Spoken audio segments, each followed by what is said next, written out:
ऐंकारी सृष्टिरूपायै ह्रींकारी प्रतिपालिके क्लींकारी कामरूपिण्यै बीजरूपे नमोस्तुते। हे महाशक्ति, हे परम शक्ति, हे अनंत शक्ति, हे आदि शक्ति, हे पराशक्ति, तुम्हारी जय हो, जय हो, तुम्हारी जय हो, जय हो, तुम्हारी जय हो, जय हो। हमें प्रसन्नता है कि आप हमारे शक्ति आराधना के आदेश का पालन निष्ठापूर्वक कर रहे हैं। आपके आदेश का पालन करना तो हमारा कर्तव्य है ऋषिवर। मैं वो आपसे एक विनम्र प्रार्थना करना चाहता था। कहें देवराज। ऋषिवर, जब आप हमारे निमंत्रण पर स्वर्ग आए हैं तो हमारे ऊपर एक कृपा और करें। आप अनेक चमत्कारी सिद्धियों के स्वामी हैं। माता शक्ति आप पर प्रसन्न है। कृपा कर कुछ ऐसा करें कि हमारा ये स्वर्ग असुर शक्तियों से सदा सदा के लिए सुरक्षित हो जाए। देवराज इंद्र, सृष्टि की रचना के अनुसार सुरों और असुरों का बैर जन्मजात होता है। असुर स्वर्ग पर अधिकार करने का प्रयास सदा करते रहे हैं और करते रहेंगे। जगत की कोई भी शक्ति उन्हें ऐसा करने से नहीं रोक सकती। ऋषिवर, आपने जो कुछ भी कहा है मैं उस सत्य को स्वीकार कर लेता हूं। इसके उपरांत भी आप अपनी चमत्कारी सिद्धियों की शक्ति से एक शक्तिशाली सुरक्षा कवच का निर्माण कर स्वर्ग की सुरक्षा तो कर ही सकते हैं।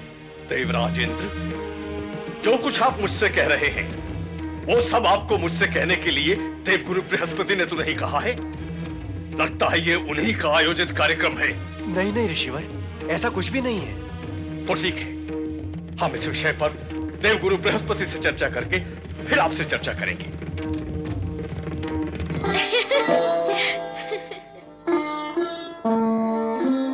मुनिवर, मुनिवर, भोजन के समय कहाँ चले गए आप?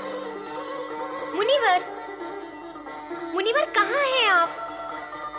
मुनिवर, मुनिवर, मैं आपके लिए भोजन लाई हूँ। मुनिवर,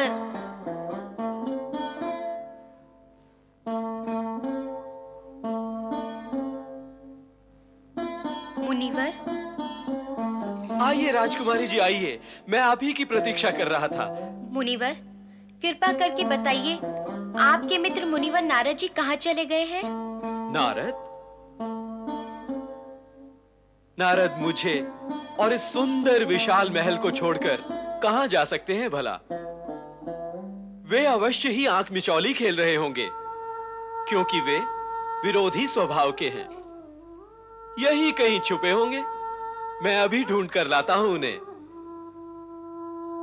नारद, मित्र नारद, नारद, कहां हो सखा नारद? नारद, नारद, कहां हो मित्र? मित्र नारद, कहां छिप गए हो मित्र? सामने आ जाओ मित्र। मित्र नारद, प्रकट हो जाओ, तुम्हारे बिना मुझे भय लगता है। मित्र नारद, नारद, सखा नारद, कहां हो तुम नारद? नारद!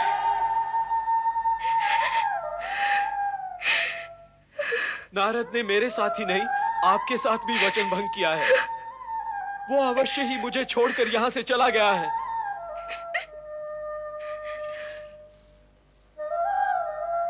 तुम मुझे बताए बिना कहां चले गए नारद? देवर्षि नारद को राजमहल की सुख सुविधाएं सम्मोहित नहीं कर सकी और वे अकस्मात अदृश्य हो गए।